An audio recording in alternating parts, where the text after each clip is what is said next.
बंधुओं, एक बात बहुत ध्यान से सुनिए। भक्ति और वैष्णवता मर्यादा भी सिखाती है।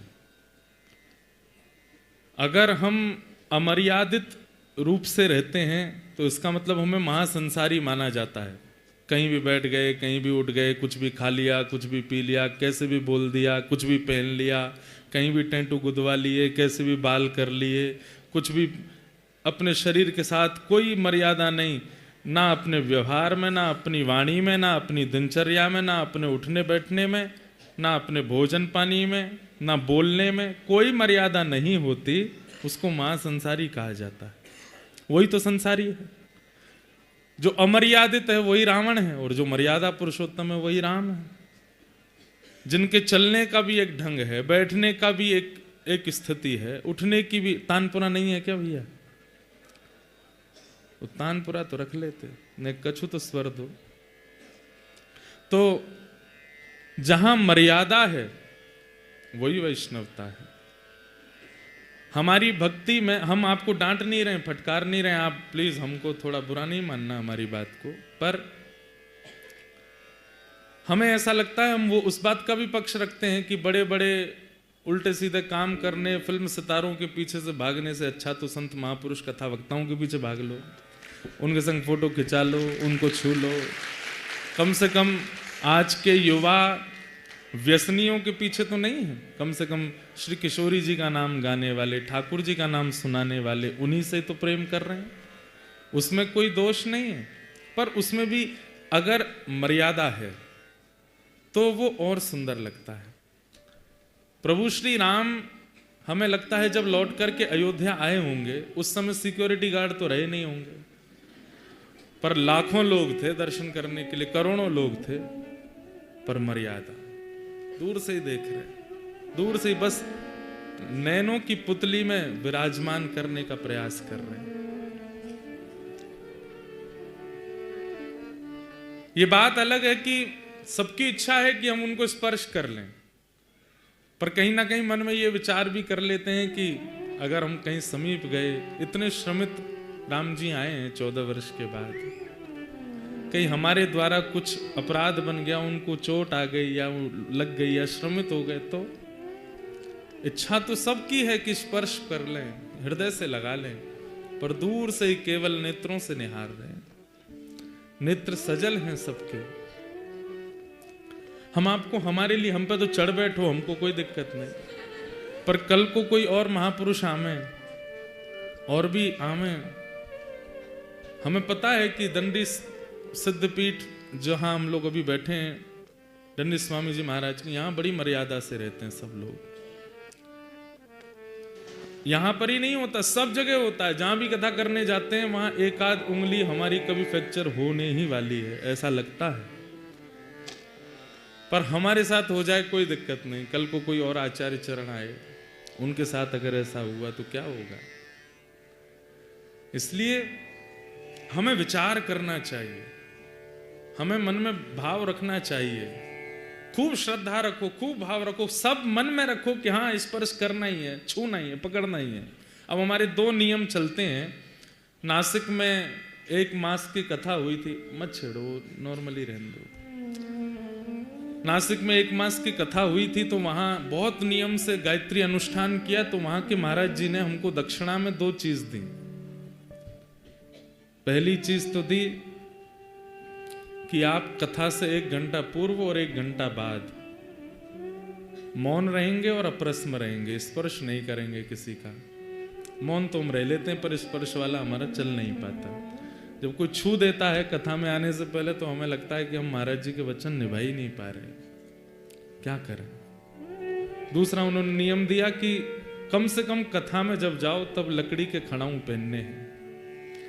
और हमें लगता है किसी दिन इन्हीं खड़ाऊं से ऐसे गिरेंगे कि हमारे 2 दांत जाएंगे आगे के, और फिर ऐसे हवा निकला करेगी कथा में। और फिर जब कथा ऐसी विचित्र सी होगी, फिर आप लोग फिर सुनना बंद कर दोगे, फिर क्या करेंगे हम? इसलिए हमारी प्रार्थना है, कोई यहाँ पर ऐसी कोई व्यवस्था सिक्योरिटी की नहीं करनी है हमें ना, हमें अच्छा लगता है, पर हमें लगता है। अच्छा देखो, हमारी तो रही बात, इतने छोटे छोटे बच्चे, इतनी माताएं बहनें, कहीं कोई मनचला व्यक्ति आ गया, वो यही ढूंढे कि कब भीड़ हो मैं कुछ करूं। कोई बालक भीड़ में बीच में आ जाए, उसके दम घुट जाए। कल एक बहन को यहाँ पे मैंने देखा था, मुंह नीला पड़ गया उसका, कोई कोहनी से पूरा ये दब गया था अंदर। मेरे को उस समय रूह कांप जाती है कि मैं कैसे आऊं कथा करने, मैं कैसे बैठूं सबके बीच में, कैसे सुनाऊं। इच्छा नहीं होती कि हम अपने साथ में कुछ लोगों को लेके चले। हमें बहुत बुरा लगता है जब इतने बड़े बड़े मुस्टंडे हमसे भी लंबे चलते हैं ऐसे करके, बहुत विचित्र लगता है। नहीं चाहिए, इच्छा ही नहीं होती, पर क्या करें। इसलिए हमारी आपसे प्रार्थना है, भक्ति मर्यादा सिखाती है। सिद्धपीठ के वैष्णव जो जुड़े हुए हैं बहुत मर्यादा से रहते हैं। जो नए आए हैं इस बार, आपका सौभाग्य कि आप यहां आए हो। आप लोग भी खूब मर्यादा धारण करो। कल को किशोरी जी अगर अपनी सहचरी बनाना चाहें, लाल जी अपनो सखा बनाना चाहें, तो वो अभी निरीक्षण कर रहे होंगे। तिलक तो लगावे, कंठी तो पहने, एकादशी तो करे, पर मर्यादा कितनी है, हमारे संग रहवे लायक है कि ना है। और जब देखें कि ना है, या में तो रूप अभी भक्त को आ गयो, पर हृदय में अभी वैसी इच्छा नहीं आई है।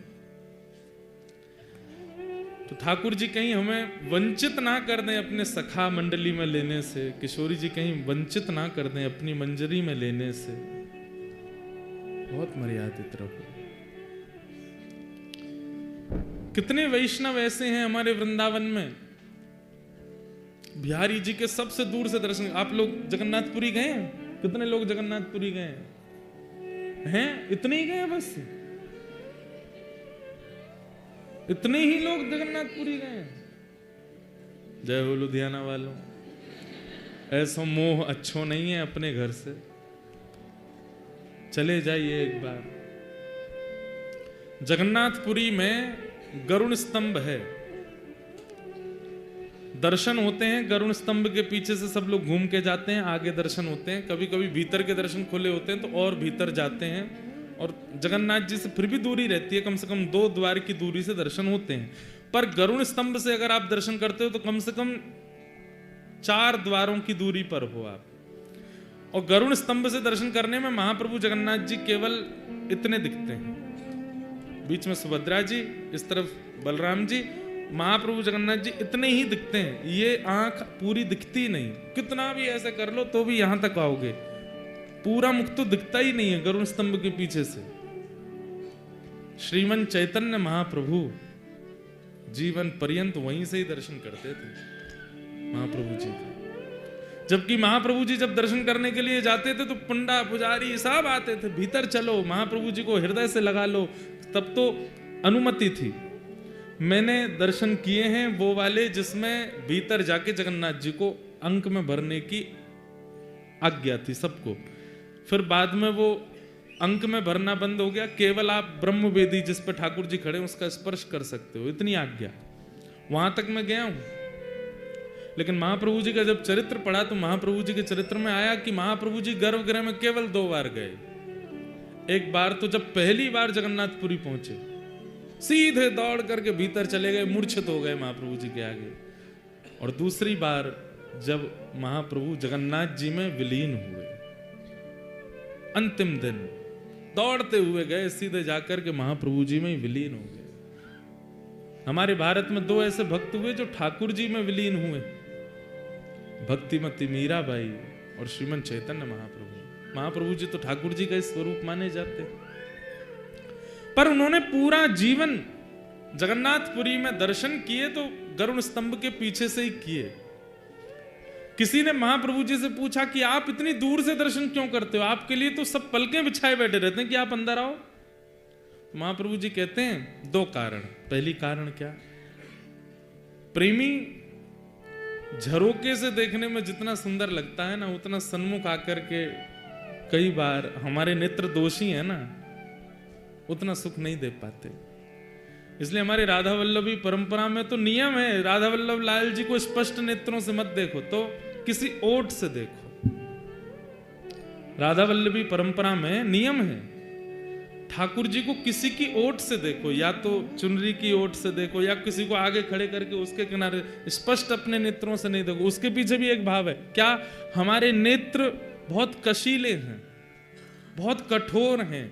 अगर हमने स्पष्ट नेत्र खोल के लाल जी को देखा तो कहीं उनके तन को कष्ट नहीं हो जाए, इसलिए कहीं हल्की सी ओट लेकर के, कोई सहारा लेकर के, या झरोके होते हैं, जंगला होते हैं, वहां से देखो, या कुछ नहीं तो ऐसी झीनी सी चुनरी ले लो, उसमें से देखो, ऐसे देखो।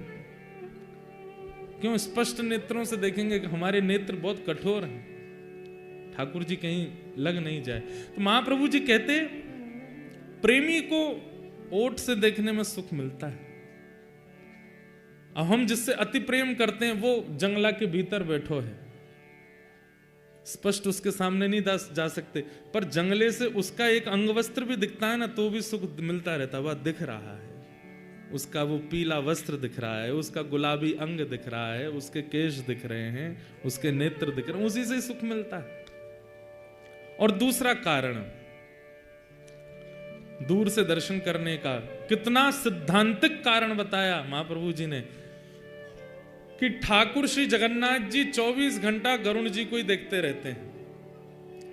अगर कोई गरुण जी से आगे आकर के ठाकुर जी का दर्शन करने का प्रयास करता तो ठाकुर जी और उचक जाते हैं, क्योंकि गरुण जी का वो जो दर्शन, गरुण जी ठाकुर जी को देख रहे हैं, ठाकुर जी गरुण जी को देख रहे हैं, कहीं उस दर्शन में कोई बाधा नहीं आवे। अब मैं देख रहा हूं महाराज जी को, अब बीच में कोई खड़ा हो जाए, हम क्या करेंगे? भाई ने हटो, और नहीं हटेगा तो फिर मैं ही ऊपर हो जाऊंगा कि महाराज जी मुझे दिखें। तो महाप्रभु जी बोले कि इनके आगे जाने पर महाप्रभु जगन्नाथ जी देखते ही नहीं है, इनकी ओट में खड़े रहते हैं, तो इनको देखते देखते देखते देखते कभी कभी इनके नीचे जो बैठे उन पर दृष्टि पड़ जाती है ठाकुर जी की। बोले गरुण जी को देखते देखते महाप्रभु जगन्नाथ जी की दृष्टि कभी नीचे जाती है, तो फिर मैं भी दिख जाता हूँ। वास्तव में मैं देखने कम आता हूँ, मैं दिखाने आता हूँ कि ये मुझे देख लें एक बार, क्योंकि इनकी कृपा दृष्टि है गई तो सब मंगल है जाएगा। तो मर्यादा बहुत आवश्यक है। आप सब लोग बिल्कुल कान पकड़ के हम क्षमा मांग रहे हैं, हम आपको कुछ कह रहे हैं ऐसा मत सोचिएगा, पर हम हमेशा के लिए कह रहे हैं, चाहे आप राधा वल्लभी हैं, चाहे आप गौड़िया वैष्णव हैं, चाहे आप रामानुजी हैं, चाहे आप रामानंदी हैं, चाहे आप सिद्धपीठ से जुड़े हैं, कहीं से भी हैं, आपकी मर्यादा आपकी भक्ति का प्रमाण है। कई लोग होते हैं मिलने आते हैं ना, तो उनके प्रणाम का तरीका, मिलने का तरीका, शब्द बोलने का तरीका बता देता है कि केवल फोटो खिंचाने आए हैं। प्रणाम कोई विशेष नहीं। प्रणाम करने वाला व्यक्ति दूर से ही दंडवत कर लेता है, स्पर्श की भी आज्ञा मांगेगा, महाराज जी आज्ञा हो तुम छू लो। महाराज जी कहते नहीं तो दूर से पुष्प माला लाया हूं, पहना दूं, पहना। चित्र नहीं चाहिए, चित्त में बस जाओ, बस चित्र नहीं चाहिए, आप मेरे नयनन में बस जाओ। पर कुछ ना से कुछ ठीक है। आजकल के युवा कम से कम गलत काम ना करके फोटो खिंचाने ही आता है, तो वही बहुत है। आ तो रहे कम से कम, पर फिर भी थोड़ी धीरे धीरे नेक मर्यादा में और सुख मिलेगा। ठाकुर जी बहुत प्रसन्न होते हैं। आज हमारा अंगूठा टूटो, कल को हाथ टूट गो तो, कल को कहीं और लग गई तो, इसलिए बहुत ध्यान रखो। कोई महापुरुष यहाँ पधारे हैं, उनको कोई श्रम नहीं हो जाए, और उनके चक्कर में आप तो उनको चुन, अब और भी तो लोग हैं, उनमें से किसी को नहीं लग जाए, वैष्णव अपराध हो जाएगा।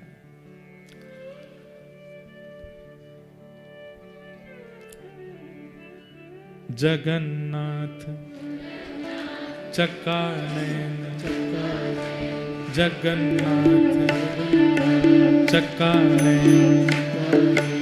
अभी इतना सीरियस राग बजा दिया इन्होंने कि यूं ही लग रही थी कि मैं डांट रहा हूं। तो मैंने की जगन्नाथ जी को न याद करके बढ़िया प्रेम से करें। ओ जगन्नाथ चक्का नयन, जगन्नाथ चक्का नैन ओ लीला चलवारे तू न संभाले तो हमें कौन संभाले ओ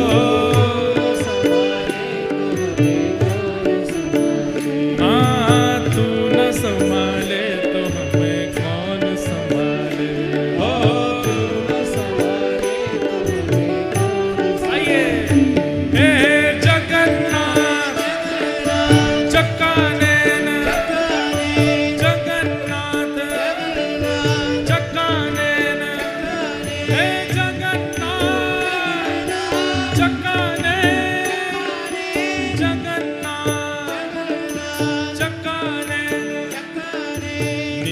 चलवारे तू न संभाले तो हमें कौन संभाले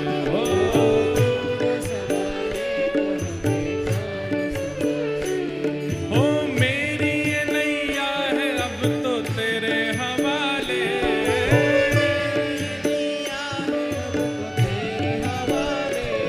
हो मेरी ये नैया है अब तो तेरे हवाले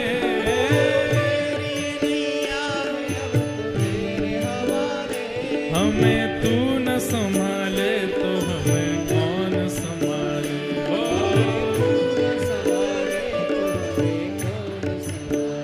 हे जगन्नाथ जगन्नाथ चक्का नैन चक्का नैन हे जगन्नाथ चक्का नैन जगन्नाथ चक्का चलवारे तू न संभाले तो हमें कौन संभाले हो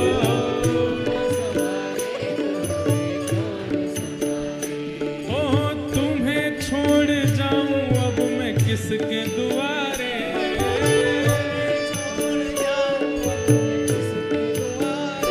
हो तुम्हें छोड़ जाऊं अब मैं किसके दुआरे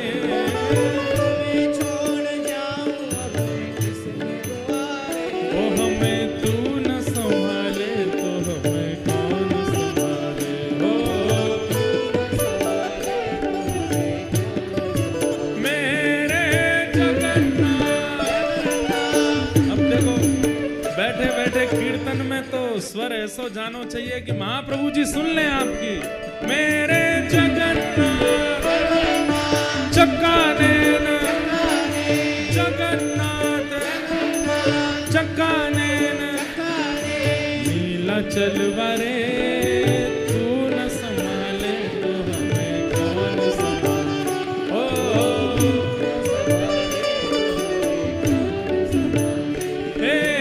जगन्नाथ स्वामी मेरे सुनो तो हे जगन्नाथ स्वामी मेरे नैनों के तारे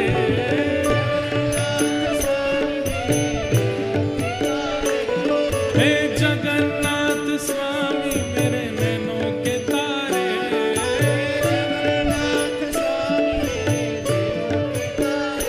हमें तू न संभाले तो हमें कौन संभाले लालो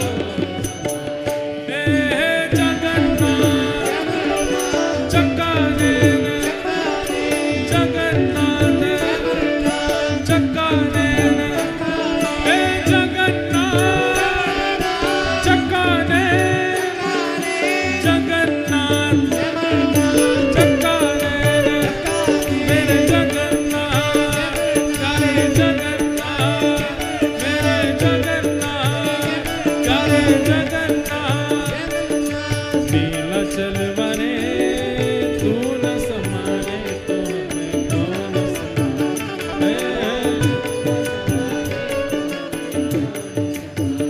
ओ तू न संभाले तो हमें कौन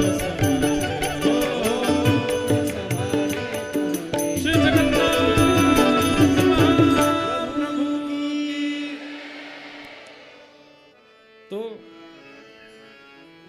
भक्ति मर्यादा से प्रकट होती है और उसमें मर्यादा का आपको ध्यान रखना है। कल हम लोग नारद जी के परम शिष्य और भगवान के परम प्रिय, और जिनकी चर्चा बहुत कम लोगों ने सुनी है, संभवतः बहुत वर्षों से कोई चर्चा किसी मंच से इन भक्त की हुई ही नहीं है। हम भी अपने जीवन में पहली बार माँ के मुख से बचपन में सुनी थी, पूज्य बक्सर वाले मामा जी सुनाते थे, और वही चर्चा आज पहली बार श्री दंडी स्वामी महाराज जी को सन्मुख बैठा के सुना रहे हैं। श्री चंद्रहास जी, भक्त चंद्रहास का चरित्र बिल्कुल सावधानी से, बिल्कुल मर्यादित होकर के आप सब लोग विराजिए और एक एक शब्द श्रवण कीजिए। ठाकुर जी को जो चुनता, अच्छा एक बात, दो बातें हैं, एक तो होता है ठाकुर जी को आप चुनो और एक होता है ठाकुर जी आपको चुने। अभी यहां बैठे हुए 99% लोग, 1% की हम जिम्मेवारी नहीं लेते, 99%, और उनमें मैं भी हूं, 99 में, एक में नहीं हूं मैं, 99% लोग जो यहां बैठे हैं मेरे सहित, हमने ठाकुर जी को चुना है। हम में से 1% कोई है जिसको ठाकुर जी ने चुना। भक्ति और ये प्रवचन और ये सत्संग और ये सब करने का अभिप्राय केवल एक ही है कि वो हमें चुने। चंद्रहास ऐसे भक्त हैं जिनको ठाकुर जी ने चुना है, पर ठाकुर जी चुन तो किसी को लेते हैं, पर उस भक्त की एक स्थिति को ठाकुर जी परखते रहते हैं कि मैं चाहे जो कर दूं, इसका विश्वास डगमगाता तो नहीं है। भक्ति के 3 स्तंभ हैं, विश्वास, संबंध और समर्पण। अगर इन तीनों में से एक में भी आप कमजोर हो तो ठाकुर जी की भक्ति में आप केवल कर रहे हो, आप चुन रहे हो, वो नहीं चुन रहे आपको। विश्वास, संबंध और समर्पण, 3 भाव। तो कल हम लोगों ने कहां तक प्रसंग सुना था कि गालव ऋषि आए और आकर के दृष्ट बुद्धि की बेटी विषया का उन्होंने जब हाथ देखा तो हाथ देख करके क्या बोले कि परम सुंदर, परम गुणवान एक बालक से इसका ब्याह होगा, और वही बालक कालांतर में कुंतलपुर, जहां के आप मंत्री हो, यहां का राजा बनेगा। ये सुनकर के दृष्ट बुद्धि तो बड़े प्रसन्न हो गए, मेरी बेटी का ब्याह एक राजा से होगा, भावी राजा से होगा। परंतु गालव ऋषि जब बाहर निकले तो बाहर देखा कुछ बालक खेल रहे थे, और उन्हीं में जब दृष्टि पड़ी चंद्रहास जी के ऊपर, ये बालक कौन है? बोले दासी का पुत्र है, इधर बुलाओ। पास बुलाया, माथे की रेखा देखी, सिर पर हाथ रख के बोले भविष्य में कालांतर में तुम ही कुंतलपुर के राजा बनोगे।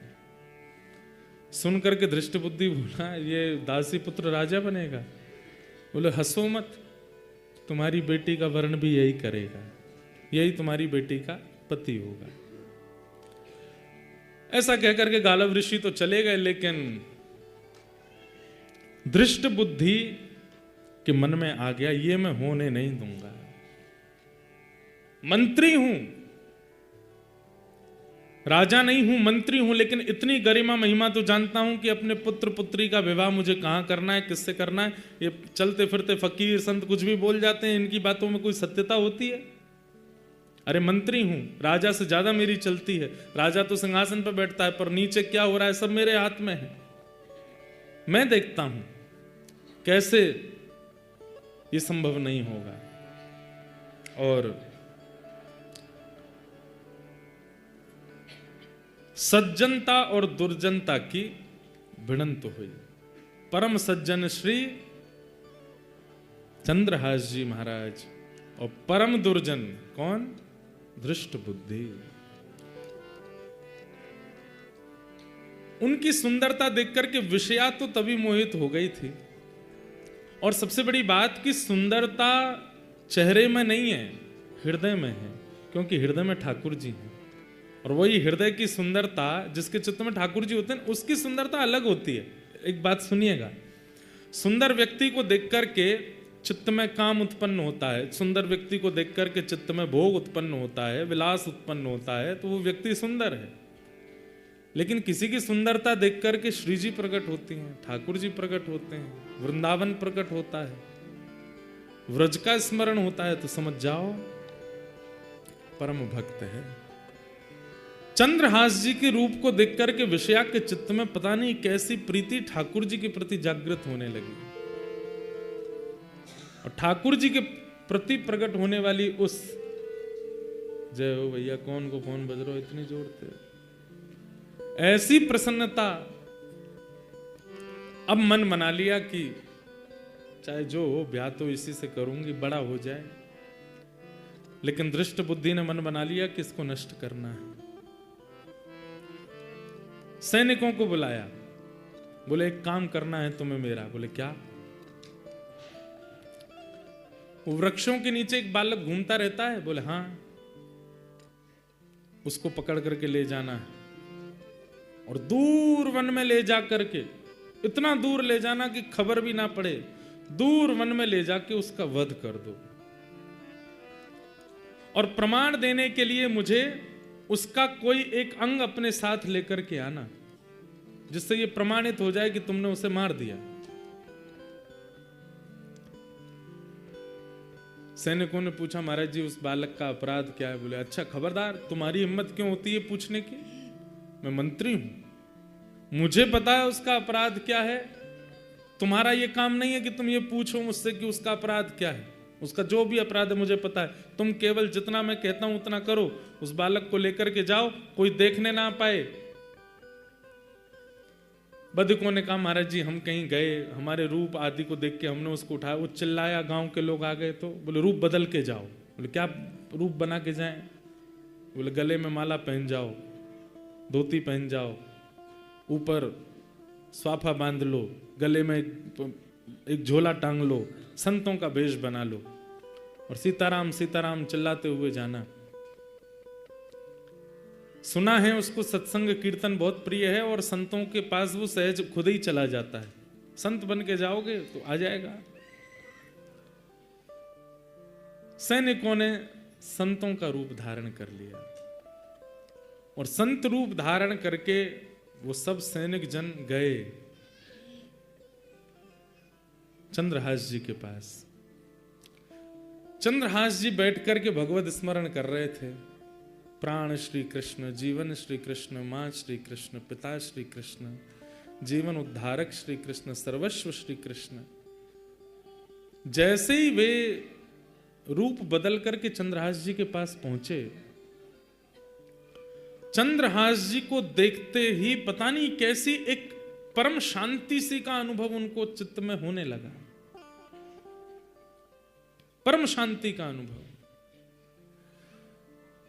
देख करके मानो ऐसा मन होने लगा हम और देख लें, इसके पास बैठ लें, इसके रूप को निहारते रहें, इसकी आंखें, इसके नाक, इसका मुख, इसके कान, पता नहीं परी अच्छी सी शांति सी प्रकट कर रहे हैं। पर सारे सैनिक एक दूसरे के प्रति सोच रहे हैं कि कहीं ऐसा नहीं मुझ में लोभ आ रहा हो, ये सब लोग मेरी स्थिति को देख के कुछ और सोचें। पर वास्तव में सबके चित्त में एक साथ लोभ आ रहा था उसको देखने का। एक सैनिक दूसरे से बोला सुनो मैं तो इस पर मोहित हो रहा हूं, इसको मारने में मैं तुम्हारा साथ नहीं दूंगा, मैं यहीं रुक जाऊंगा, तुम इसको आगे ले जाना। तो दूसरा बोला मेरी भी यही हालत हो रही है। तीसरे को बोलते हैं ये ले जाएगा। तीसरे को बोले सुनो तुमसे पहले तो मैं ही लट्टू हुआ जा रहा हूं इस पर। कहने का अभिप्राय जिसके चित्त में ठाकुर जी होते हैं ना, उसको देख करके दुर्जन के भी चित्त में कहीं ना कहीं सहज सरलता आती। ये सब प्रमाण है बंधुओं हमारे भजन का। हमारे अंदर अगर भजन है, ठाकुर जी हैं, तो हमारी उपस्थिति अगर 4 लोगों के चित्त को परिवर्तित नहीं कर रही है तो इसका मतलब है कि भजन नहीं है, आडंबर है।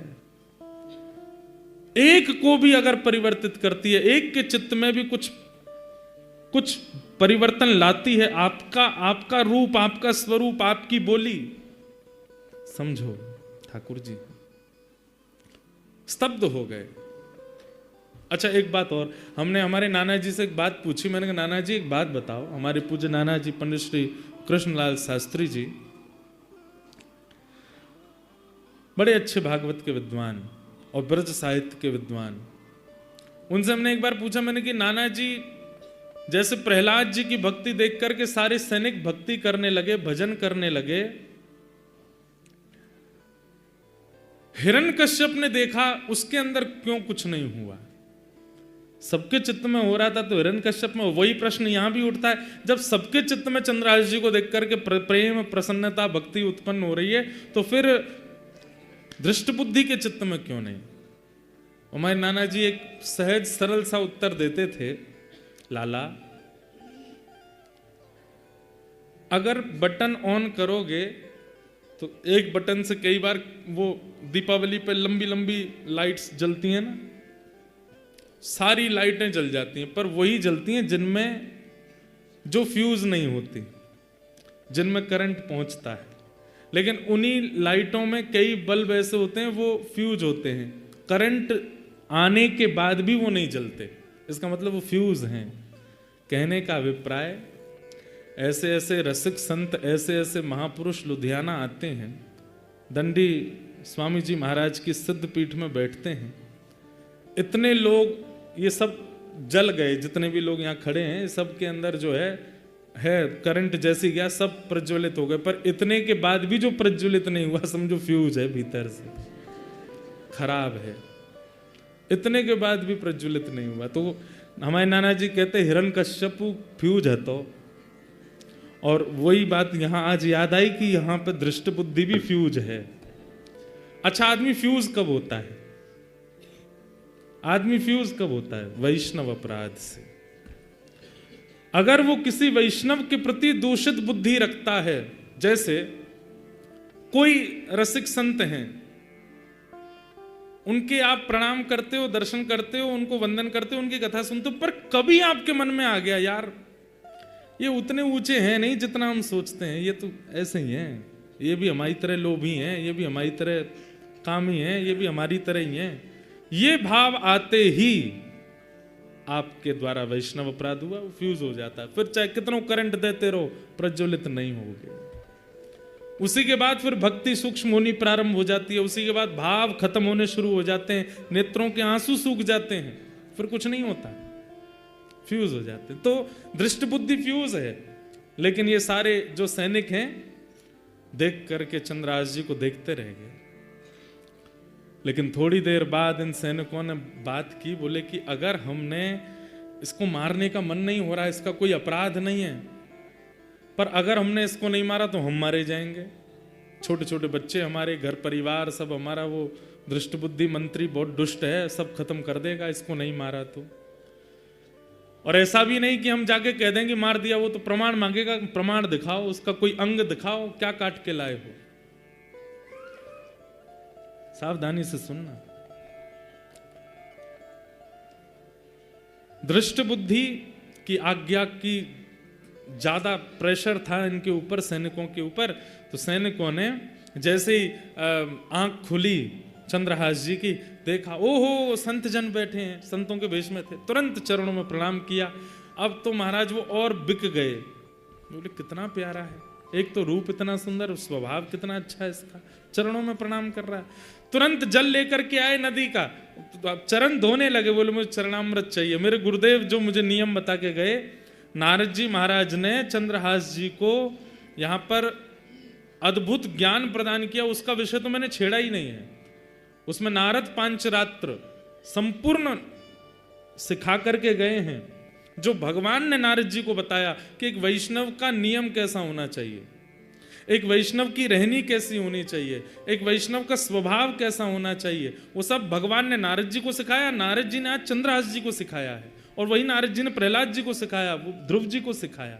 तो उसमें एक नियम है, संत दिखते ही परिचय अपरिचय बाद की बात, दिख रहा है स्वरूप से संत हैं, सबसे पहले प्रणाम करो, और हो सके तो चरणामृत ले लो। चंद्रहास जी दौड़ करके गए, जल लेके आए, चरणामृत लेने लगे। अब वो सब सैनिकों के मन में आवे, कैसे मारेंगे इसको। बोले भैया इसकी ओर देखो ही मत, आंखों पे हाथ धर लो, अपने बच्चों का विचार करो, अपनी जान प्यारी है तो इसको मारना पड़ेगा। ए बालक चंद्रहास, तुम बहुत अच्छा कीर्तन करते हो, कृपा है ठाकुर जी। हमारे आश्रम पर करोगे? आपका आश्रम कहाँ है? दूर है, यहां से जंगल पार करके जाना पड़ता है, चलोगे? चल दूंगा नाथ। संतों की आज्ञा तो नकारनी नहीं है, गुरुदेव की ऐसी आज्ञा है, आप कह दे मैं चल दूंगा, चलो। और श्री आगे आगे चारों वो सैनिक चल रहे हैं संत वेश में, और पीछे उनके चरणों को देखते हुए, नियम देखिए, दृष्टि उठा के बात नहीं करनी महापुरुष से, चरण देखते रहिए, केवल उसके चरण देखते हुए उनके चरण चिन्हों को बीच बीच में अपने माथे से लगा लेते हैं। ठाकुर जी रीझते जा रहे हैं चंद्रहास पर। ले गए घनघोर जंगल में, कोसों दूर उस नगर से। अचानक से वे चारों रुके और जैसे ही पलटे, अपना भेष हटाया, सैनिकों के भेष में आ गए, अपने खड़क तलवार आदि लेकर के हाथ में खड़े हो गए। पर वो सैनिकों जैसे लगे ही नहीं रहे। क्यों? आंखों में दया है, हाथ कांप रहे हैं। चंद्रहास बोले, आप सब लोग ये महात्मा जी, आपका रूप कैसे बदल गया? हे संत चरण, आपने अपने कपड़े उतार के क्यों फेंक दिए? माला जी क्यों उतार दी? और ये खड़क आदि क्यों ले लिया? चंद्रहास, हमसे ज्यादा बात मत कर, नहीं तो हम तेरे पे मोहित होते चले जाएंगे। तुझे मारने के लिए आए हैं हम, और तुझे मारेंगे। चंद्रहास बालक बोला, पर क्यों? मेरा अपराध क्या? मैंने क्या गलती की? मैंने राजकोष का कुछ चुरा लिया? मैंने किसी के साथ कुछ अपराध किया? मेरे द्वारा किसी को कुछ बुरा लगा? मैंने क्या गलत किया? आप मुझे क्यों मारना चाहते हैं? और मुझे जीने की कोई बहुत इच्छा नहीं, पर अभी तो मेरा जीवन प्रारंभ हुआ। माता पिता बचपन में चले गए, धाई माँ भी छोड़ के चली गई, नगर बदल गए, सब कुछ मैं आपको कहाँ तक बताऊं। जैसे तैसे गुरु कृपा से मुझे गुरुदेव मिले, अब उस नियम पथ पे चल रहा हूं, ताकि एक दिन श्याम सुंदर मुझको मिलेंगे, मेरे कृष्ण मुझको मिलेंगे, उनसे पहले आप मेरा वध कर दोगे। कम से कम ये बता दीजिए मेरा अपराध क्या। बताने की अनुमति नहीं है, बस तुमको मारना है। और हमसे ज्यादा बात मत करो, तुम जल्दी आओ, सिर अपना नीचे करो, मुख मत दिखाओ, हमें काटने दो तुम्हारा सर।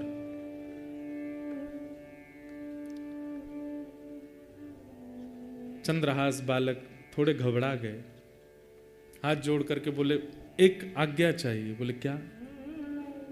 अंतिम इच्छा मैं अपनी पूरी कर सकता हूं। बोले क्या अंतिम इच्छा है? बोले आज सुबह से ठाकुर जी की सेवा नहीं करी, अपने ठाकुर सेवा कर लूं, ठाकुर जी का भोग लगा दूं, चरणामृत पी लूं, उसके बाद ले चलना, मार देना। मैं कहां गली चौबारों में रहने वाला, मैं किससे जाके कहूं कि मुझे बचाओ? कोई है भी तो नहीं मेरा। अब मेरे पास कोई रास्ता नहीं, मरना तो मुझे है ही है, पर मैं अपना नियम तो कर लूं। ठाकुर सेवा, अब तू वापस जाएगा ठाकुर जी लेने? नहीं, ठाकुर जी मेरे कोई सिंहासन मंदिर में थोड़ी है। तो कहां है ठाकुर जी? तुरंत मुंह से ठाकुर जी निकाले, गाल में रखते थे चंद्रहास। देख करके सैनिकों के नेत्र सजल हो गए, हम कैसे मारे इसको? कितना भावुक है, कितना भक्त, मुख में ठाकुर जी लेके घूमता है। मेरे पास कुर्ता भी नहीं है, मेरे पास जेब भी नहीं है, मेरे पास सिंहासन नहीं, इसलिए मुंह में रख के घूमता हूं। गुरुदेव ने आज्ञा दे दी इसलिए, अपने मन से नहीं। तुरंत गए पास के जल में जाकर के शालिग्राम भगवान को स्नान कराया, एक पत्र का आसन बना के उस पर बिठा दिया, पुष्प तोड़ के लाए, उनका वंदन करने लगे। एक मट्टी में ही थोड़ा जल मिला के चंदन रज जैसा बना करके ठाकुर जी का तिलक स्वरूप लगाया, ठाकुर जी की प्रसादी तिलक स्वरूप अपने लगाई, फल तोड़ करके लाए, ठाकुर जी को अमनिया करके पवा दिया। सैनिक जन देख रहे हैं और बस एक दूसरे का हाथ पकड़ के कह रहे हैं, भैया मुझसे ये अपराध नहीं होगा, मैं अपने घर वालों के लिए मरने को तैयार हूं, इसको नहीं मारूंगा। अरे थोड़ा धैर्य रख, मारना है, थोड़ा और साहस कर, मारेंगे हम इसको। अंत में ठाकुर जी के चरणों में प्रणाम करते हुए गाने लगे और गाते गाते ठाकुर जी से बोले, हे नाथ, मैं अपने प्राण त्याग रहा हूं आज आपके चरणों में, बस अपनी एक अंतिम प्रार्थना आपसे करना चाहता हूं। एहो विधि नाथ पे अचरा पसार मांगू, जन्म जन्म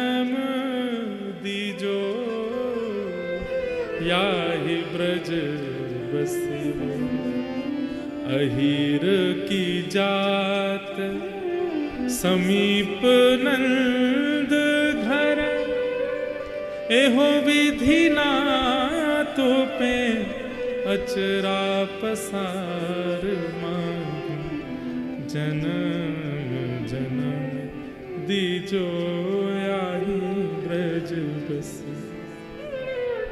चंद्रहास जी अपनी झोली फैला करके ठाकुर जी से बोले, हे नाथ, पता नहीं इस जन्म पे तो मेरे से क्या ही अपराध हुआ कि बचपन से सब ऐसा हुआ कि मुझे समझ नहीं आता कि मैंने क्या अपराध किया। सब बिगड़ता गया, लेकिन मुझे वो बिगड़ा हुआ नहीं लगा। अच्छा, मुझे गुरुदेव नारद मिले, मुझे आप मिले, आपकी सेवा मिली, बस नाथ एक ही प्रार्थना, अगले जन्म में भी आप मिल जाना, उसके अगले जन्म में भी मिल जाना, उसके अगले जन्म में, और जब जब मैं जन्म लूं आप मुझे मिलते रहना, बस मेरी यही अंतिम प्रार्थना है नाथ।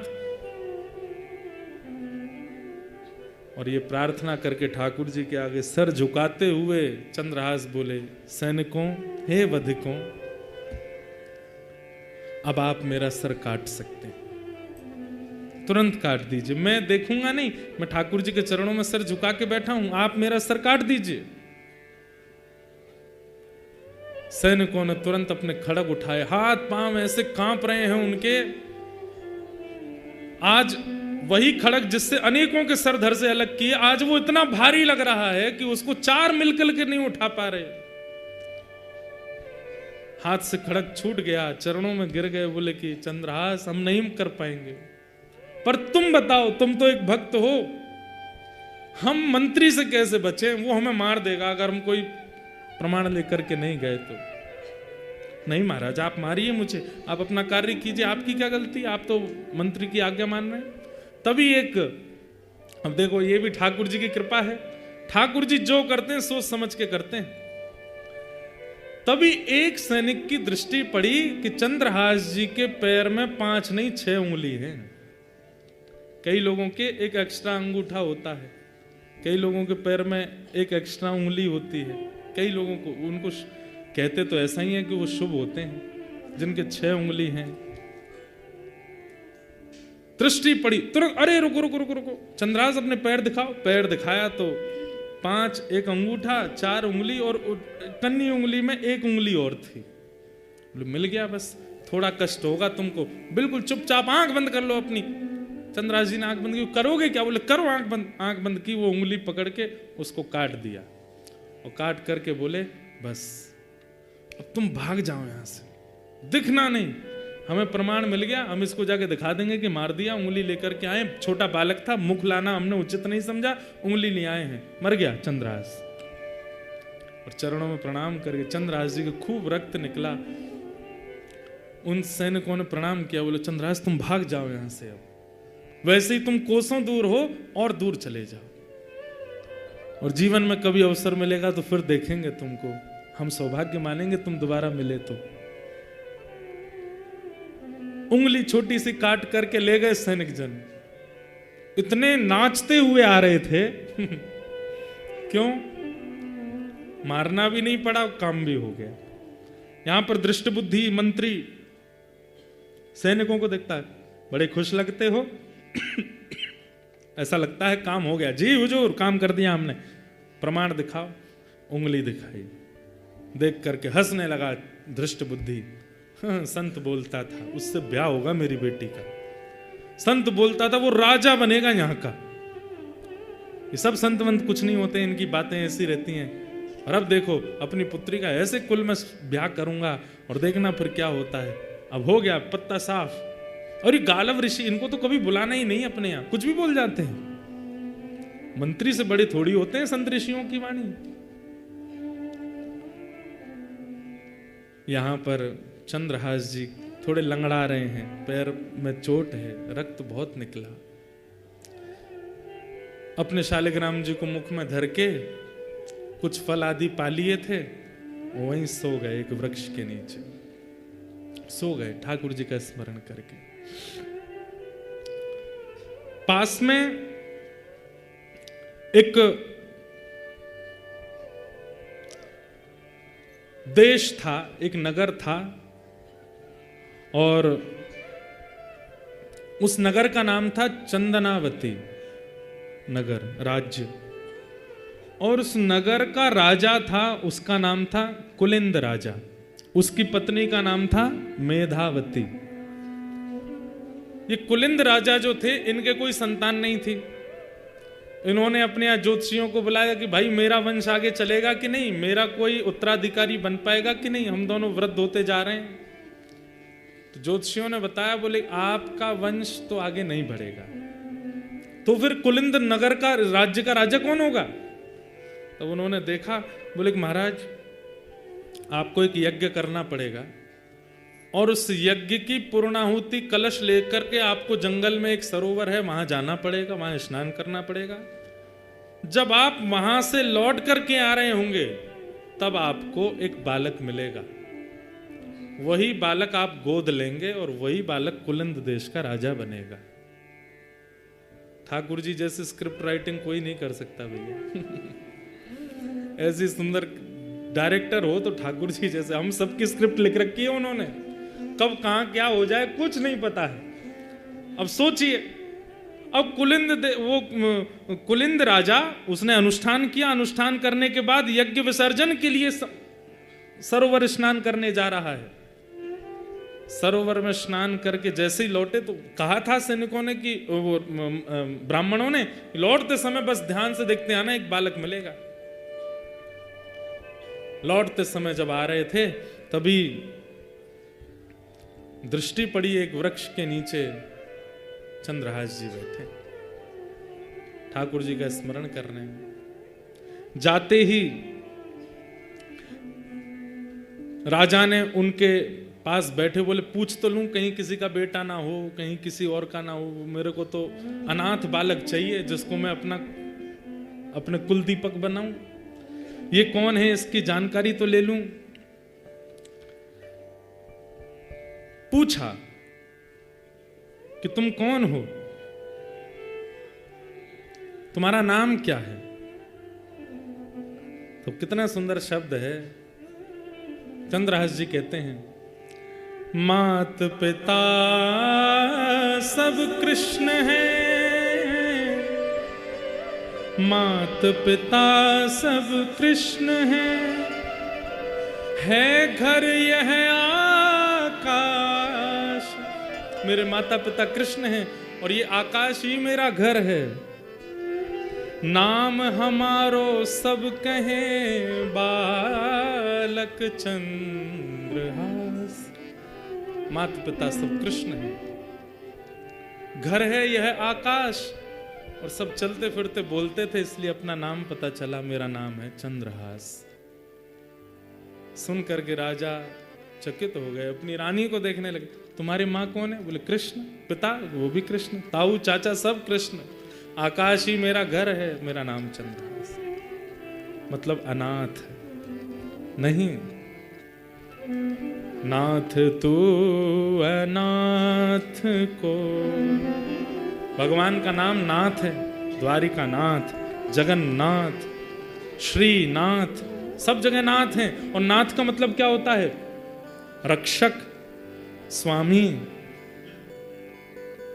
अगर आप नाथ हैं, नाथ, तो मुझसे बड़ा अनाथ कोई नहीं है। हम सबको कहना चाहिए, नाथ तू अनाथ को, तो अनाथ कौन मोह। आप सब अनाथ नहीं है? सबको लगता है कि ये उमेरो, ये उमेरो। अच्छा, कल रिजाइन दे दीजिए अपने काम से, कमाई छोड़ करके घर पे बैठो, पत्नी से कहो चलो आलू पराठा बनाओ। आज काम पे नहीं जाना? नहीं जा रहे, छोड़ दिया। पत्नी एक बार, अच्छा मेरे पास रहना घर पे, बड़े वाले गिलास में लस्सी लेके आओ, इतना बड़ा पंजाबी गिलास, पियो। शाम को बोलो आज कुछ और बनाओ, पिज्जा बनाओ, रात्रि में ये वाला पराठा बनाओ, सुबह ये बनाओ। 1 दिन 2 दिन 3 दिन, हर दिन डिमांड करो। 7 दिन बाद रसोई पे खड़ी खड़ी बोलेगी, खाना ही है कि कमाना भी है? देवी अब कमाई उमाई कुछ नहीं, अब तो तान दुपट्टा से। तो कल परसों की व्यवस्था कैसे होगी? भगवान देखेंगे। पत्नी हो, बच्चे हो, माँ हो, पिता हो, सगे हो, संबंधी हो, 7 दिन में खलने लगोगे उनको। 7 दिन बाद प्रिय नहीं लगोगे। इच्छा होने लगेगी कि बस ये पड़ा ही रहेगा क्या, कुछ करना नहीं है इसको।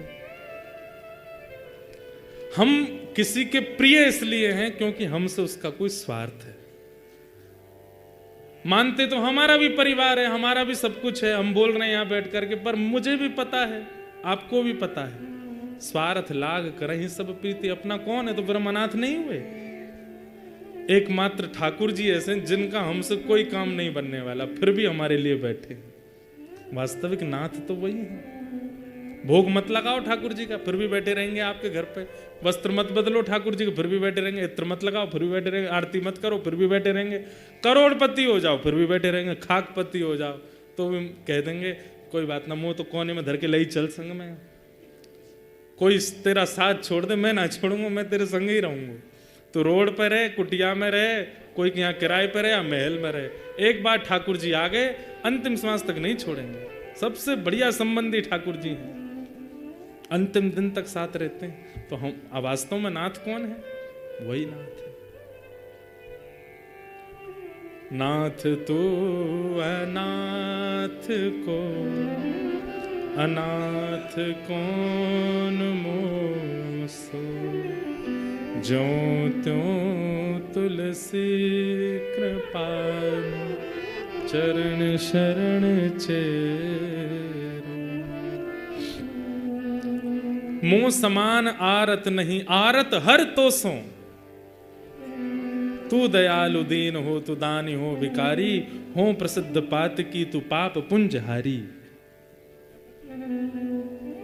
ठाकुर जी कितना कहां क्या किसका सोच के बैठे हैं, कुछ नहीं पता है। चंद्रहास जी महाराज को पिताजी मिल गए, माताजी मिल गए, लेकिन देखिए कितनी अद्भुतता। मैं तो चरित्र सुन के इतना आनंदित हुआ हूं, पढ़ करके इतना सुख मिला कि आपको सुनाने में मुझे बहुत प्रसन्नता हो रही है। चंद्रहास जी से आज्ञा ले रहे हैं राजा रानी, देखो हमारे कोई संतान नहीं है, हम पास के चंदनावती देश के राजा हैं, और हमको एक ब्राह्मणों ने कहा था कि हमको एक बालक मिलेगा मार्ग में, अनाथ बालक, उसको हम अपना बालक बना, उसी को हम अपनी राज्य का राजा बनाएंगे, उसी को अपना उत्तराधिकारी बनाएंगे। तुम हमारे पुत्र बन सकते हो, हम दोनों को अपने माता पिता रूप में स्वीकार करोगे?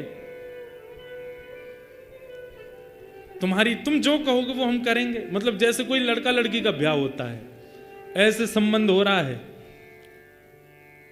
ये सुनकर के चंद्रहास जी महाराज बोले, देखिए माता पिता तो मेरे कृष्ण हैं, उनके अलावा मैं किसी को मानता नहीं, पर आपको पुत्र की आवश्यकता है, इसलिए मैं आपकी भरपाई तो कर दूंगा, लेकिन मेरी एक शर्त है। क्या? मेरे भजन में, मेरे साधन में, मेरी सेवा में आप विक्षेप तो नहीं करेंगे? मुझे ठाकुर जी के भजन में दिक्कत तो नहीं देंगे? अरे क्यों देंगे हम दिक्कत? तुम्हारे लिए एक छोटा महल बनवा देंगे, तुम राजकुमार होगे उस देश के, प्रेम से रहना, अनेक सेवक हूं। नहीं, मुझे कोई सेवक नहीं चाहिए, मैं अकेला अपने ठाकुर जी की सेवा अपने हाथ से करूंगा। बस मुझे इतना वचन दे दीजिए, मेरी सेवा में आप विक्षेप नहीं डालेंगे तो मैं चलूं। हमें मंजूर है बालक, हम कोई तुम्हारी विक्षेप नहीं, तुम खूब प्रेम से सेवा करना, 24 घंटा लगे रहना सेवा में, बस तुम हमें स्वीकार करना।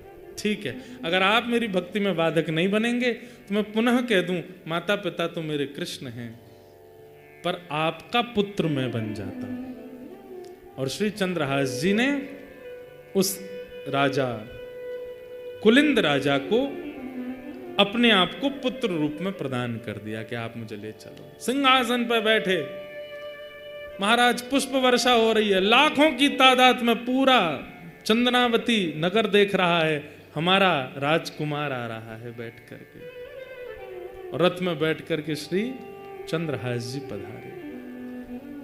ये ठाकुर जी की लीला है भैया, कहां क्या करें, बस उन पर भरोसा रखो। हम लोग कैसे हैं पता है? बीमार हो गए, 7 दिन दवाई से ठीक नहीं हो रहे, अब क्या करें? ऊपर का कोई चक्कर है हमारे ऊपर, यहाँ पर ये कर आओ, वहां पर वो कर आओ, उधर से वो कर आओ, उधर से वो कर आओ, यहां से ऐसे। ठाकुर जी पे भरोसा क्यों नहीं रखते हैं? ठाकुर जी का चक्कर क्यों नहीं है आपके ऊपर, ये दूसरों का ही चक्कर क्यों है हमारे ऊपर। प्रहलाद जी महाराज कहते हैं कृष्ण ग्रह ग्रहितात्मा नवेद जगदीश्वर। जब अनेक प्रयासों से नहीं मर रहे थे प्रहलाद जी, तब हिरण्यकश्यप ने पूछा तूने कोई टोना किया है क्या, कोई टोटका है क्या, ये कोई प्रेत तेरी रक्षा कर रहा है क्या। बोले पिताजी ऐसा मत कहो, कोई प्रेत नहीं है, कोई टोना टोटका नहीं है। ना तो मेरा राहु बलवान, ना मेरा केतु बलवान, ना मेरा गुरु बलवान, ना मेरा सूर्य बलवान, ये सारे ग्रह नक्षत्र सब है ही नहीं। एक ग्रह है मेरे जीवन में, क्या, कृष्ण ग्रह। मीराबाई कहती हैं, बड़ी देर में ताली बजी भैया, मैं तो गोविंद रा गुण गासू, राणा जी रूठे तो मने काय करसी। मैं तो गोविंद रा गुण गासू, राणा जी मीराबाई को सब बोलते हैं तू भजन छोड़ दे, तेरे कुल परिवार के सब लोग तुझे इतना टोकते हैं, रोकते हैं, मारते हैं, क्या क्या करते हैं, विष पिलाते हैं, फिर भी तू हरि गोविंद का गुण गाती है। अरे वो राजा रूठ जाएगा तेरे से, राणा रूठ जाएगा, किसी दिन रात्रि में कुछ कर देगा, तेरा गला सर से धड़ से अलग हो जाएगा। मीराबाई कहती हैं एक राजा रूठे उसके लिए मैं अपना हरि नाम छोड़ दूं, और कहीं वो विश्व जगत का राजा रूठ गया तो, कहीं वो त्रिलोकीनाथ रूठ गया तो मैं क्या करूंगी। एक राजा के रूठने की मुझे चिंता नहीं, बस वो नहीं रूठना चाहिए। रूठे चाहे राजा वासे कछु ना काजा, एक तू ही महाराजा और कौन पास जाएंगे। रूठे चाहे भाई वासे कछु ना भलाई,